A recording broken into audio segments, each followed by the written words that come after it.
Assalamualaikum warahmatullahi wabarakatuh. Saya Fatmawati ingin menjelaskan mengenai kelainan-kelainan yang terjadi di embrio, salah satunya yaitu kelainan hidrosefalus, di mana kondisi ini terjadi penumpukan cairan berlebihan yang mengisi ruangan-ruangan ventrikel yang menyebabkan penekanan pada sel-sel otak dan gangguan syaraf. Terdapat dua jenis hidrosefalus. Yang pertama yaitu hidrosefalus kongenital atau jenis kelainan bawaan dalam kandungan ibu yang sedang hamil karena terjadinya infeksi virus toksoplasma atau kekurangan asam folat dan sebagainya. Yang kedua yaitu acquired hidrosefalus atau jenis kelainan misal stroke, radang selaput otak yang menyebabkan tersumbatnya sirkulasi cairan di otak sehingga hidrosefalus terjadi. Nah, berikut gejala hidrosefalus. Yang pertama, nafas tidak teratur, kepala bayi biasanya lebih besar daripada biasanya. Bayi mengalami keterlambatan perkembangan, biasanya umur 6 bulan belum bisa tengkurap, umur 9 bulan belum bisa duduk, serta kejang berulang.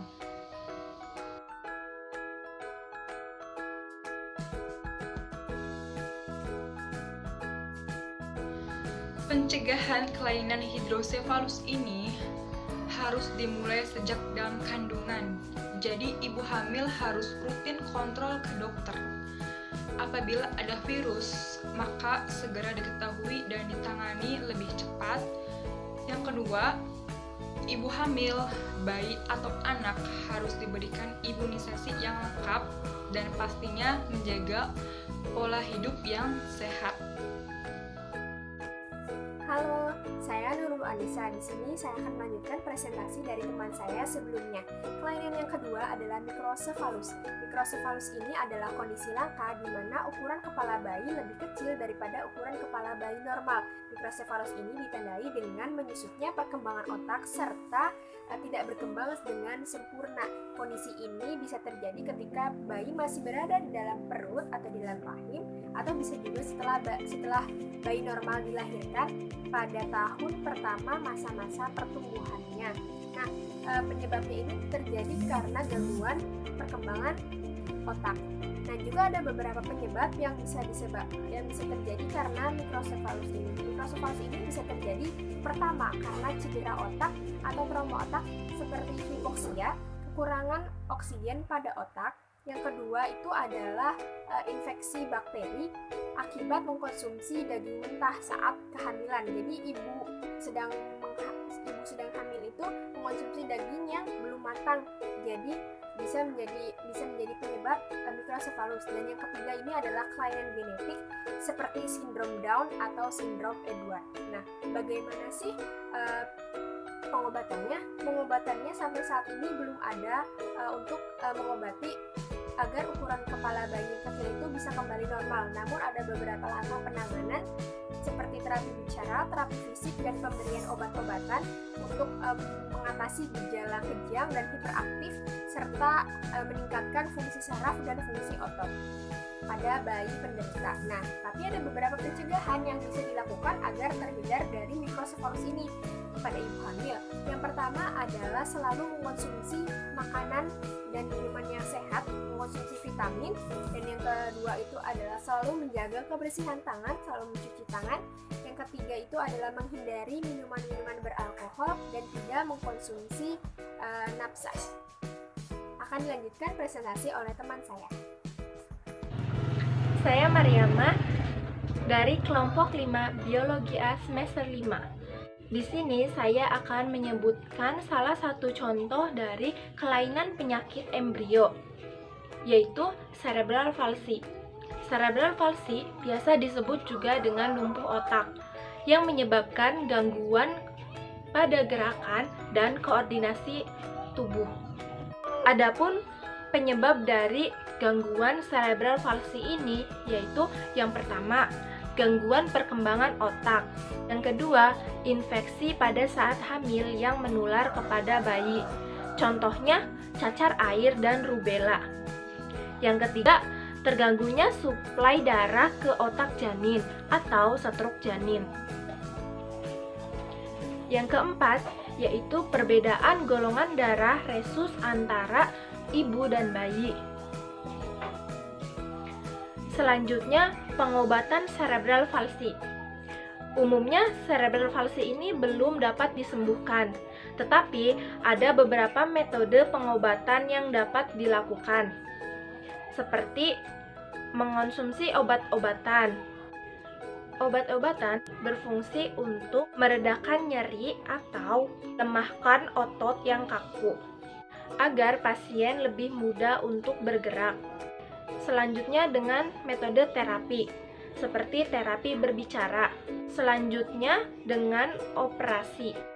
Operasi ini biasanya bedah ortopedi dan selektif dorsal dizotomi atau SDR.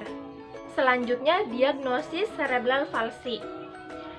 Diagnosis cerebral palsy ini dapat dilakukan menggunakan cara elektrosefalografi atau EEG. Cara EEG ini bertujuan untuk mengetahui atau melihat aktivitas listrik di otak. Cara EEG ini menggunakan alat yang diletakkan di kulit kepala. Selanjutnya, uji pencitraan. Uji pencitraan dilakukan untuk melihat area otak yang rusak atau berkembang tidak normal. Adapun uji pencitraan yang dapat dilakukan adalah MRI, CT scan, USG. Perkenalkan, nama saya Dede Putri Yani Aksya. Di sini saya akan melanjutkan penjelasan mengenai beberapa kelainan yang terjadi pada embrio. Di sini saya akan menjelaskan kelainan pada embrio, salah satunya yaitu defek tubaneural dan Harlequin ichthyosis. Nah, yang pertama ada kelainan berupa defek tubaneural, di mana defek tubaneural ini atau disebut dengan neural tube defect atau NTD merupakan kelainan kongenital pada sistem saraf pusat yang diakibatkan oleh kegagalan tubaneural untuk menutup. Adapun penyebabnya dikarenakan adanya kegagalan penutupan tubaneural saat embriogenesis, yang mana hal ini dipengaruhi oleh faktor genetik dan faktor lingkungan. Diagnosa defek tubaneural ini dapat dideteksi saat trimester kedua, yaitu pada saat minggu ke-16 sampai minggu ke-18 kehamilan. Dan dapat juga dilihat melalui pemeriksaan ultrasonografi. Kemudian ada jenis dari defek tubaneural. NTD ini terdiri dari defek terbuka dan defek tertutup. Yang pertama, di mana pada defek terbuka, jaringan neural ini tertutup membran yang disertai dengan adanya kebocoran cairan cerebrospinal. Yang contohnya itu ada yang dinamakan dengan anencefali dan juga encephalocal.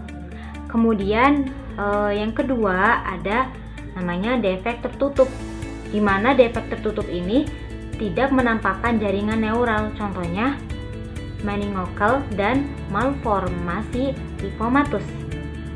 Adapun beberapa faktor-faktor terjadinya kelainan defek tubaneural ini. Yang pertama ada dilihat dari status gizi, obesitas, dan diabetes atau karena penggunaan suplemen asam folat.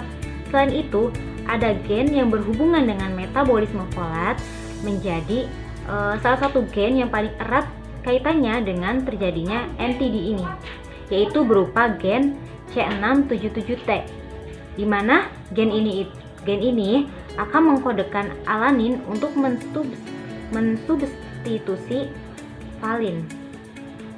Kelainan defek tubaneural dapat dicegah seperti memberikan edukasi mengenai pentingnya asupan asam folat dengan mengkonsumsi asam folat sebelum konsepsi. Selanjutnya ada kelainan yang dinamakan dengan Harlequin ichthyosis, di mana kelainan genetik ini mempengaruhi kulit. Seperti yang terjadi pada anak, kelainan ini akan mengalami kesulitan mengatur hilangnya cairan, mengatur suhu tubuh, serta melawan infeksi. Penyebab kelainan ini yang pertama disebabkan oleh adanya mutasi gen, terutama pada gen ABCA12 pada kromosom 2. Selanjutnya, penyebab dari adanya kelainan Harlequin ichthyosis ini dapat diturunkan oleh orang tua secara autosomal resesif. Yang ketiga, pada penderita kelainan ini dapat bersifat carrier atau pembawa sifat Harlequin ichthyosis. Nah, adapun beberapa ciri-ciri yang terjadi pada kelainan ichthyosis ini. Yang pertama, pada bagian kulit. Pada bagian kulit ini nampak menebal dengan sisik yang berukuran besar dan mengkilap.